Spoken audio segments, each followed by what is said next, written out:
छत्तीसगढ़ का बिलासपुर एक ऐसा शहर जहां की गलियां सादगी और मेहनत की कहानियां बुनती थीं। यहां की हवा में सपनों की महक थी और मिट्टी में वह ताकत थी जो पत्थरों को चीरकर भी फूल उगा सकती थी। इन्हीं गलियों में एक साधारण से मकान में रहती थी काव्या तिवारी, एक ऐसी लड़की जिसके चेहरे पर शांति थी, आंखों में सपने थे और दिल में एक जिद थी कि उसे कुछ ऐसा करना है जो दुनिया को बदल दे। काव्या का जन्म एक मध्यम वर्गीय परिवार में हुआ था। उसके पिता रमेश तिवारी एक सरकारी दफ्तर में क्लर्क थे। सुबह से शाम तक फाइलों के ढेर में सिर झुकाए रहते, फिर भी उनकी मेहनत 2 वक्त की रोटी और बेटी की पढ़ाई के लिए मुश्किल से काफी होती थी। माँ सावित्री एक गृहिणी थीं, जो अपनी सिलाई मशीन की खटखट से घर की छोटी मोटी जरूरतें पूरी करती थीं। काव्या उनकी इकलौती संतान थी और यही वजह थी कि उनके सपनों का सारा आसमान काव्या के इर्द गिर्द घूमता था।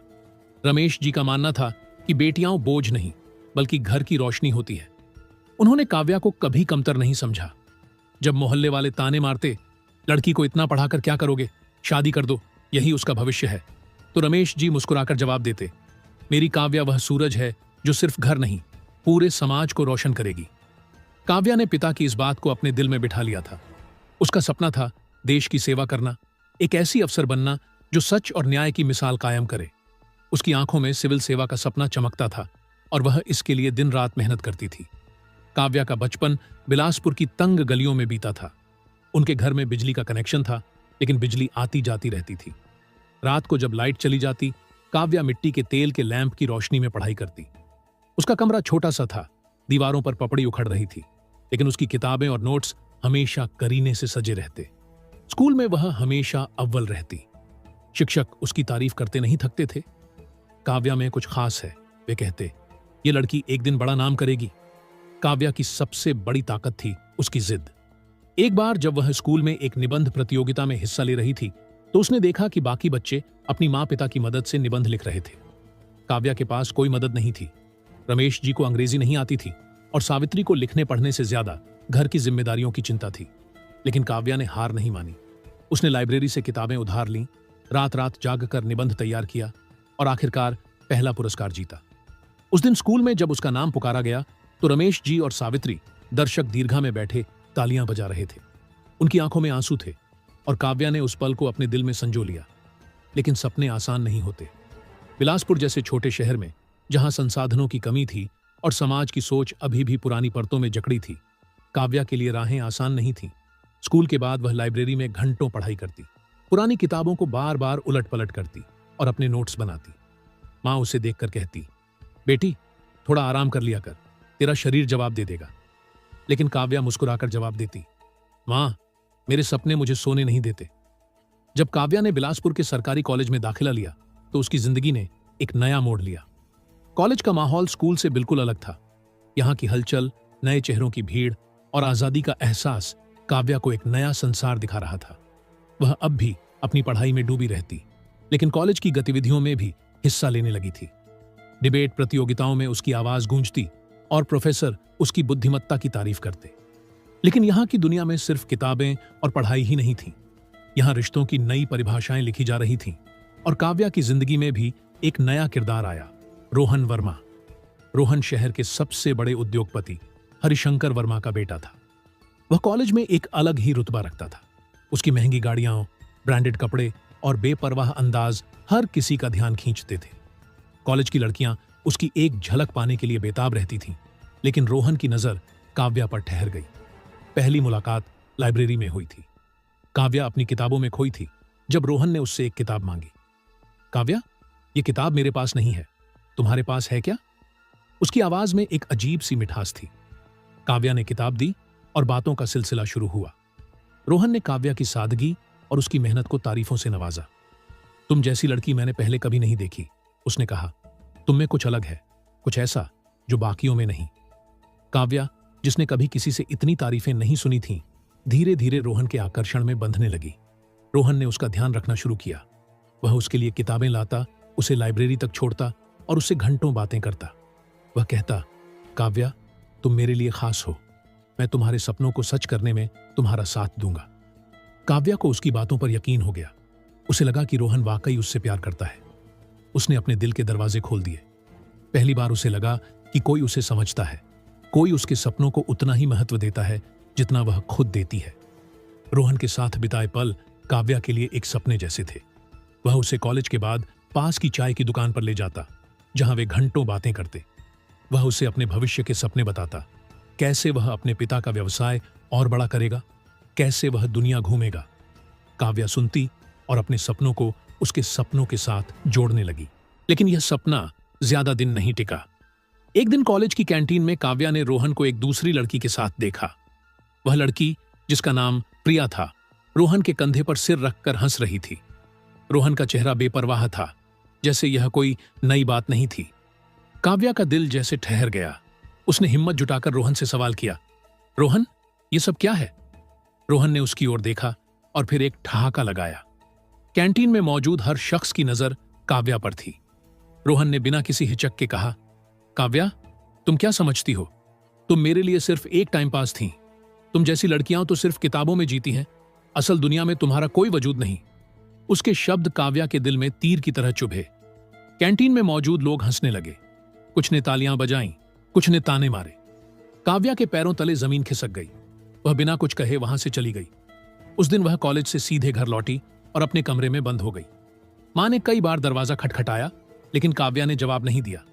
वह रात भर रोती रही। रोहन की बातें उसके दिमाग में गूंज रही थीं। तुम कुछ नहीं हो। अगले कुछ दिन काव्या के लिए अंधेरे की तरह थे।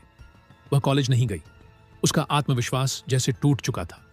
उसे लगने लगा कि शायद रोहन सही था, शायद वह सचमुच कुछ नहीं थी। उसकी मां सावित्री उसकी हालत देखकर परेशान थी। एक रात जब काव्या फिर से अपने कमरे में अकेले बैठी रो रही थी, सावित्री ने दरवाजा खोला और उसे गले लगा लिया।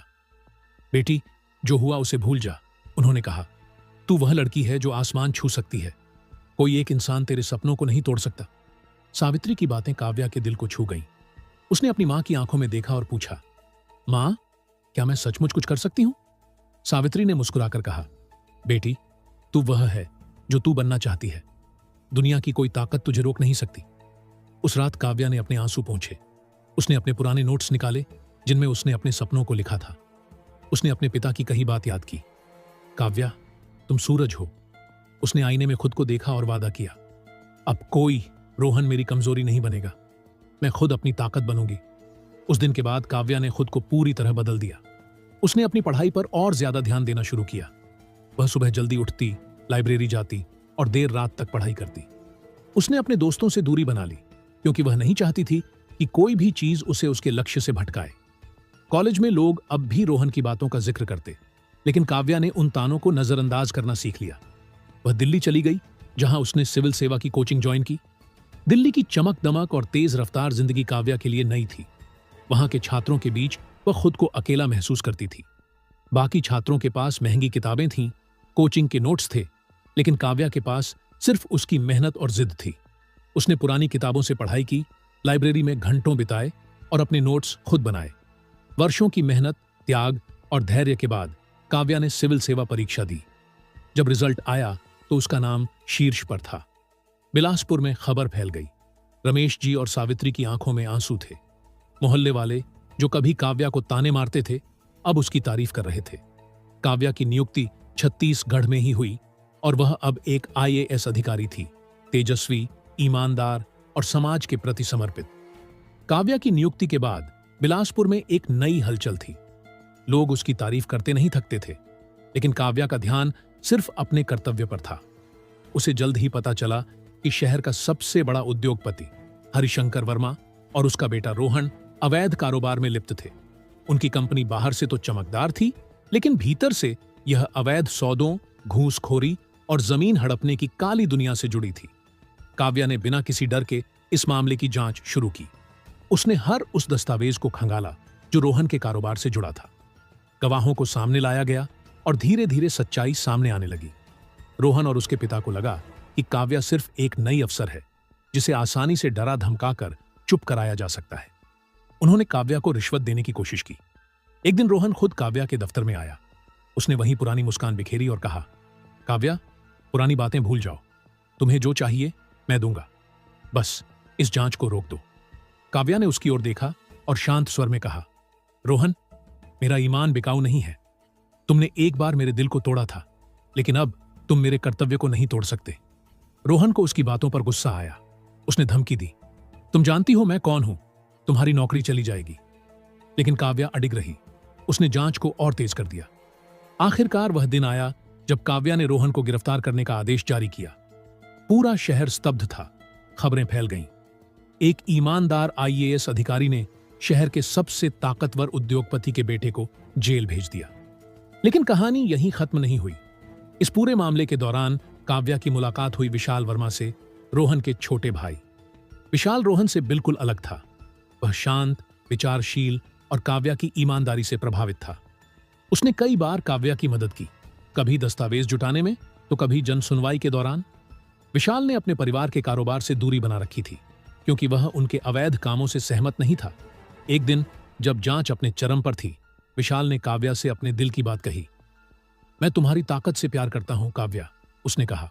तुम्हारी ईमानदारी मुझे डराती नहीं, बल्कि प्रेरित करती है। मैं तुम्हारे साथ एक नया जीवन शुरू करना चाहता हूं।